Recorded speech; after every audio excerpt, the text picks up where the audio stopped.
এই যে এখন আমি যাচ্ছি গাড়িতে চেপে আছি, তো এই এলাকাটা পুরোটাই কিন্তু খেজুর বাগানের এলাকা। এইখানটাতে সব কিন্তু ছোট ছোট গাছ আছে, খেজুরের বাগান পুরো জঙ্গল হয়েছে খেজুরের বাগানে। এই যে পাঁচির, এটা হচ্ছে রেডিমেড পাঁচির, ছোট ছোট গাছ কিন্তু কাঁটাতে ভর্তি হয়ে আছে এই গাছগুলোতে। এই ইস্তারাটা আমার কপিলের বন্ধুর। এই যে দেখো কত বড় ইট, অনেক হালকা। পাহাড়ের ওপরেও খেজুর গাছ লাগা আছে এই যে, কিন্তু পানির অভাবে মরে গেছে মনে হচ্ছে।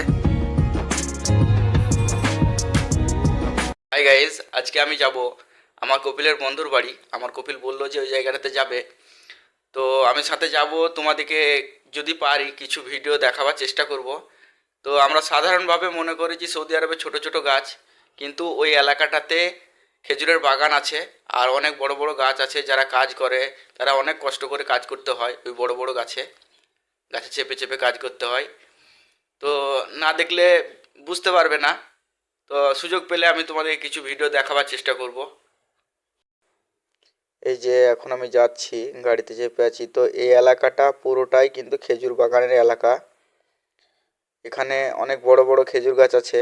আমরা সাধারণত মনে করি যে সৌদিতে ছোট ছোট খেজুর গাছ, কিন্তু এই দেখো পাঁচিলের ওপরেই দেখতে পাওয়া যাচ্ছে খেজুর গাছগুলো অনেকটাই বড়।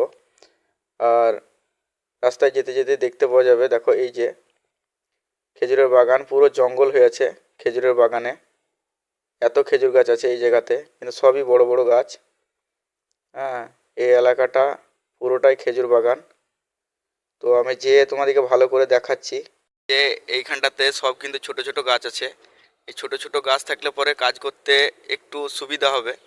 আর বড় গাছগুলো যেগুলো আছে সেগুলোতে কিন্তু মই দিয়ে কাজ করতে হয়। তো খেজুর গাছে কি কাজ করতে হয় সেটা দেখে নাও। এই যে খেজুর গাছ আছে, যেগুলো বড় গাছ সেগুলোতে মই দিয়ে, এইরকম পাতা থাকে, সব গাছে তো পাতা থাকবেই। তো এই পাতাগুলোকে কেটে ঠিক এরকম সাইজ নিয়ে আসতে হবে কেটে কেটে। তা যারা খেজুর বাগানে কাজ করে তারা প্রচুর কষ্ট করে ভাই ময়ে চেপে এই কাজগুলো করতে হয়। তার কারণ হচ্ছে মেশিনে করে এই কাটার মেশিন আছে। তো ওই মেশিনে করে যখন এইগুলোকে কাটে তখন অনেক রিস্কে কাটতে হয়। এখন সৌদি আরবে বেশ অনেকটাই শীত পড়ে গেছে, সেই জন্য রোদে ভিডিও করতে পারছি। তার কারণ রোদটা বেশ ভালো লাগছে গাতে, তা না হলে তো এখানে যা রোদ ভিডিও করা অসম্ভব। যে এই প্যাকেটে করে ইট নিয়ে এসেছিলো, এই প্যাকেটটা এখন ফেলতে গেল। তো ইটগুলা দেখাই কিরম করে প্যাকেটে ভরা থাকে। দেখো ইটগুলো এই গাড়িতে নিয়ে এসেছিল, এই গাড়ি থেকে নামানো হয়ে গেছে। তো এই যে পাঁচির গেঁথেছে কিছু, আর এই সামনেটুকু গাঁথবে, সেই জন্য ইট নিয়ে আসা। ইট তো লয়, এগুলো ব্লক, কিন্তু অনেক ফাঁক ফাঁক করা আছে, সেই জন্য অনেক হালকা কিন্তু সাইজে বড়।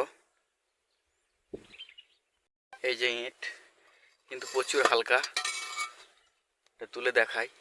এই যে দেখো কত বড় ইট, কিন্তু অনেক হালকা ইটগুলো।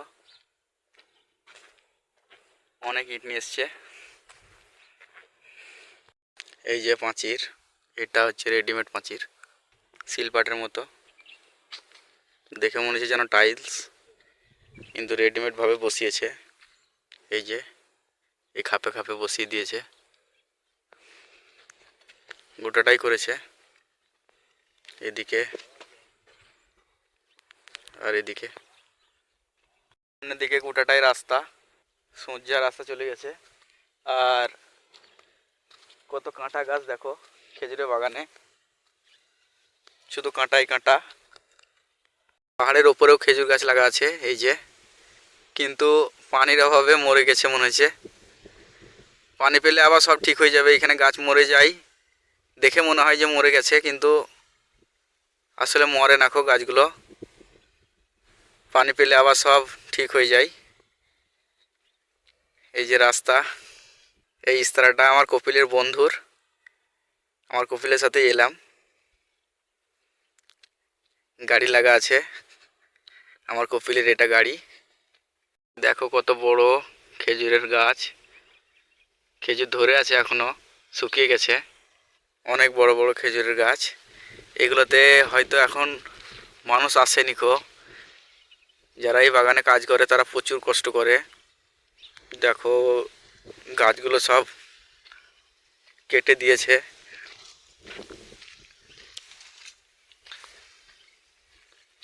অনেক মোটা মোটা গাছ, একদম তাল গাছের মতো। যেগুলোতে বাগান আছে সেগুলোতে দীর্ঘদিন থেকে চাষ করে খেজুরের। এখানে খেজুরের দামও প্রচুর। খেজুরের চাষ করে তবুও দাম অনেক। এই যে ভাইজান সারফুদ্দিন ভাই, ইনি কাজ করে এই সামনের ইস্তারাতে। ওই সামনে ওগুলোতে পাহাড়, পাহাড়ের নিচে নিচে অনেক খেজুর গাছ আছে।